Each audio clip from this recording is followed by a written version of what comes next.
I can't lie. I'll be 30 on Tuesday, and I still live to make my mother proud. I know, awkward. But, some people would say that that's a topic for therapy, a topic I have discussed with my therapist. But if you knew my mother, you'd want to make her proud too. You really would. Ask my friends and family in the audience, they'll tell you you would. You see, my mother was the very first person in my entire family to immigrate to this country in 1975 from Jamaica at the tender age of 21 years old. And while she likes to tell me that I was born fiercely Suzette, she was fiercely herself before I was even a sparkle in her beautiful brown eyes. I was raised with the constant reminder in her sweet Jamaican accent that I was to live my dreams, a reminder that I took to heart because I knew just how much she'd sacrificed in order for me to even be here today.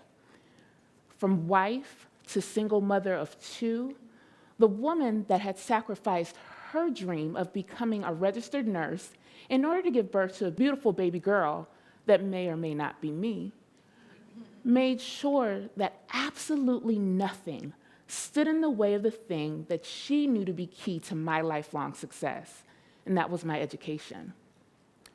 For example, in the 6th grade, I went to the roughest, like nobody wanted to go to this 6th grade center in Tampa, and I was the only Black female student in my gifted math class, and I struggled, y'all. I struggled, really, really struggled. Math was my frenemy. My CPA would say that math is still my frenemy.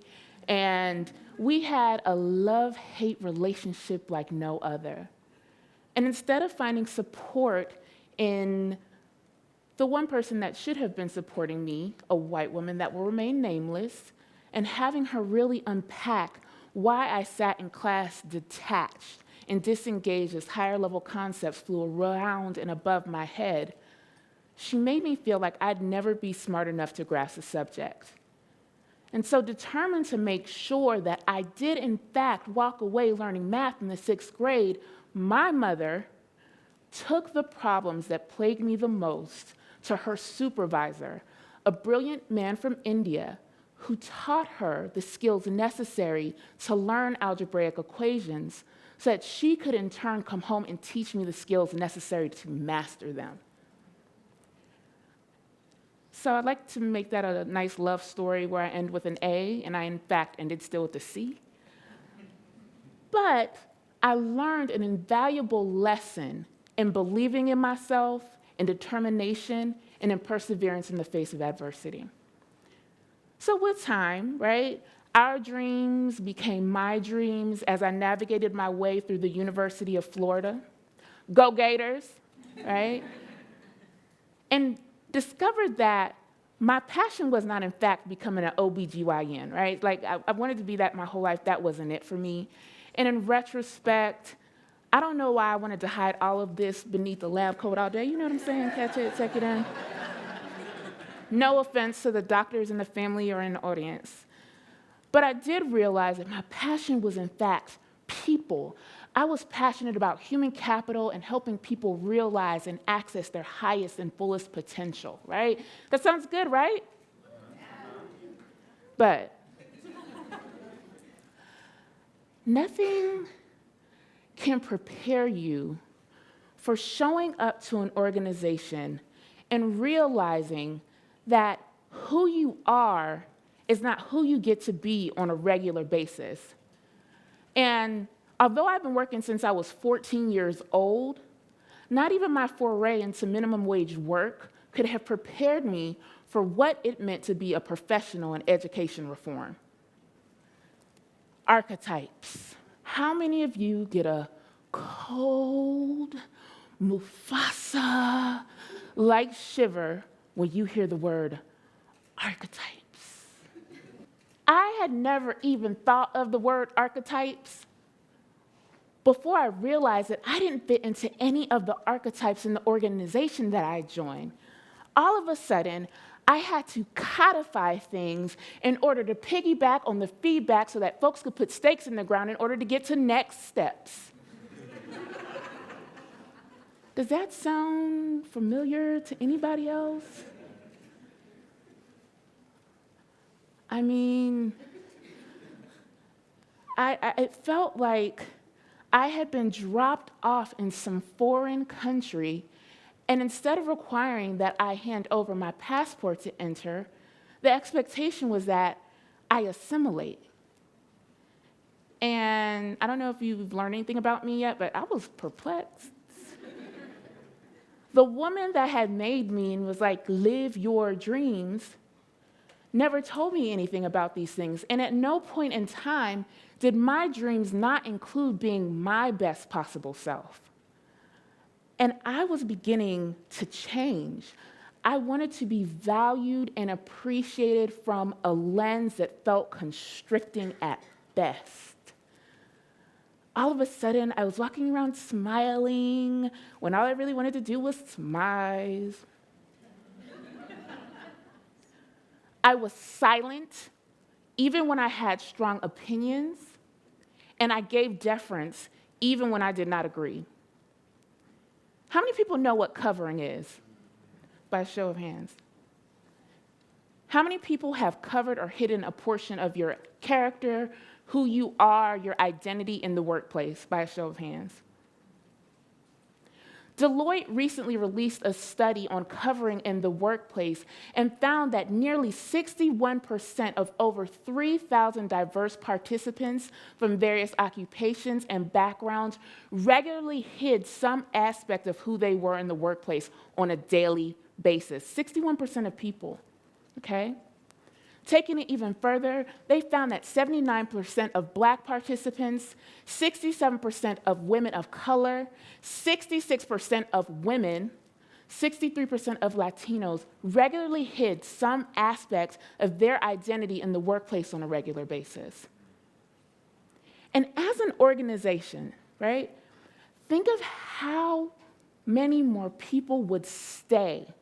Think of how many people would thrive. Think of how much you would increase performance if people could come to work and lead authentically as who they were.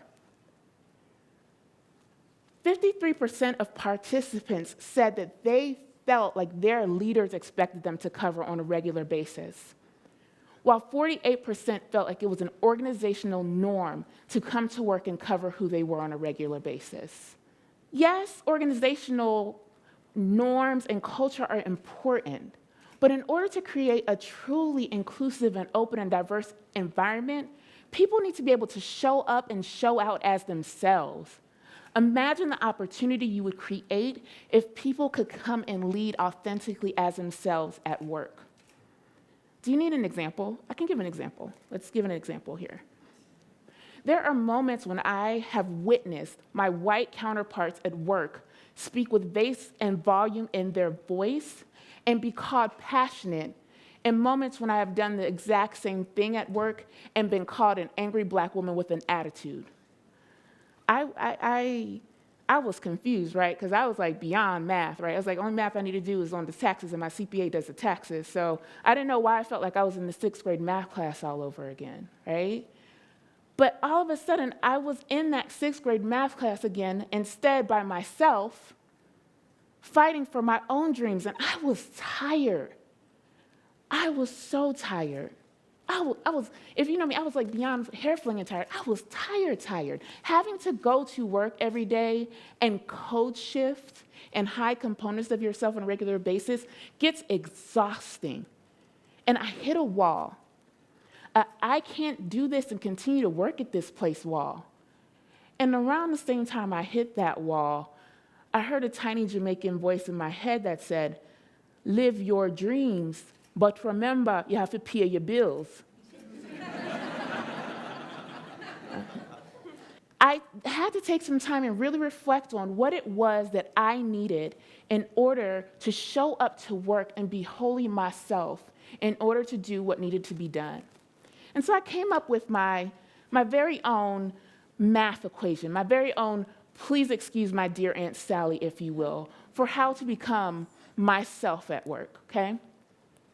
So step one, I actually had to hold a mirror up to myself and reflect on the things that I needed in order to thrive, to grow, to succeed in the workplace. I had to get grounded in my motivations, my strengths, the areas that I needed to develop and grow. The more grounded I was in that, the better I was able to articulate that to other people. Step two, I had to build a trusting and open relationship with my manager, grounded in who I was and what I needed, so that person was in turn invested in me and knowing that I understood those things. And I also had to understand the motivations of my manager as well so that we had an aligned relationship. Step three, I had to be okay with taking risks, right? Like, you're sitting in there shivering like Mufasa, and I'm like, you know what? That's not okay. I had to get beyond the fear of the what if and people questioning me about archetypes and not fitting in, and get to the place where I was more me and using my voice. Step four, I had to leverage the people around me, my personal executive cabinet, the group of people that advise, coach, and develop you along your professional journey, the people that are keeping you honest and eyes on the prize about your professional conquest.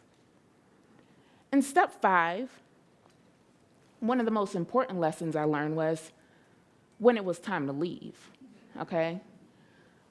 I learned when it was time to leave. Like my favorite rap group Outkast says, absolutely nothing is for certain and nothing lasts forever. I learned that people change, dreams change, and sometimes organizations change. I also learned if I was not getting everything I needed to be absolutely my best professional self in the workplace, then it was in fact time for me to change my job, and I am okay with that. Has this been an easy, fast, perfect journey? Absolutely not. Absolutely not. But with each new opportunity, I get closer and closer to being the person that I want to be in the workplace, a woman that is respected for her unique contributions to an organization. So how are you, as my mother would say, living your dreams? Thank you.